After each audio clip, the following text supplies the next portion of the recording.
আমাদের তাকওয়া খুব ভালো করে বুঝুন। আপনি নামাজ পড়েছেন, রোজা রেখেছেন, যাকাত দিয়েছেন, দান খয়রাত করেছেন, তাহাজ্জুদ পড়েছেন, খুব ভালো কাজ। কিন্তু এই ভালো কাজগুলো সত্যিকারের তাকওয়া অর্জন করেছেন কিনা, আপনি আসলে ভালো কাজগুলো সত্যিকারের ভালো হয়েছে কিনা, আপনার জীবনে এসেছে কিনা, এটা প্রমাণ করতে একটু তাকান আপনি মানুষের সাথে কি আচরণ করেন।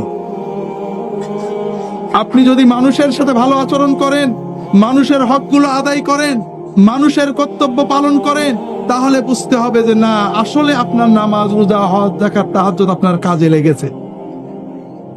আর যদি এত কিছুর পরেও আপনার ছেলের সাথে সারাদিন ঝগড়া, মেয়ের সাথে খারাপ ব্যবহার, স্ত্রীর হক আদায় করেননি, স্বামীর সাথে ঝগড়া করেছেন, আপনি মা বাবার হক আদায় করেননি, আপনি প্রতিবেশীদের সাথে ঝগড়া করেন, মারামারি গোলমাল করেন, আপনি ভালো করে বুঝে নিন আপনার এই ভালো কাজগুলো ভালো পর্যায়ে যায়নি।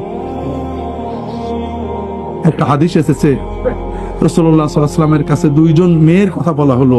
একটা মেয়ে ফরজ ইবাদত করে, নফল করে, তাহাজ্জুদ করে, দান খয়রাত করে, কিন্তু তাদের পরিবারের আত্মীয় স্বজন, পাড়া প্রতিবেশীদের খুব ঝগড়াঝাটি, খারাপ আচরণ করে।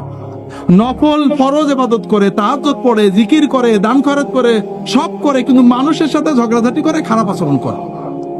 আর একটা মেয়ে, মহিলা, তিনি ফরজটা পড়েন, নফল ইবাদত তেমন কিছু করে না, দান খয়রাত করে না, কিন্তু মানুষের সাথে খুব ভালো আচরণ করে, পাড়া প্রতিবেশী আত্মীয় স্বজনের সাথে ভালো আচরণ করে, ব্যবহারটা সুন্দর।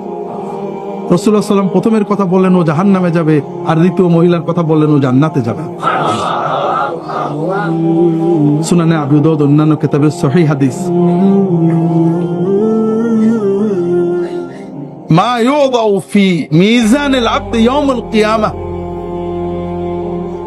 আথকালা মিন হুসনিল খুলুক ওয়া ইন্না সাহিবা হুসনিল খুলুকি লা ইউদরিকু বিহি দারাজাতাস সাইমি ওয়াল কায়িম। কিয়ামতের দিন বান্দার আমলনামায় যত আমল লেখা হবে, এর ভিতরে সবচেয়ে ভারী হবে বান্দার সুন্দর আচরণ, অমায়িক ব্যবহার। যার ব্যবহার সুন্দর, মানুষকে কষ্ট দেয় না, মানুষের কষ্ট সহ্য করে, ওই ব্যক্তি শুধু সুন্দর আচরণের কারণে, অমায়িক ব্যবহারের কারণে সারা রাত তাহাজ্জুদ পড়া এবং সারাদিন নফল রোজা রাখার মতো সওয়াব পেয়ে যাবে।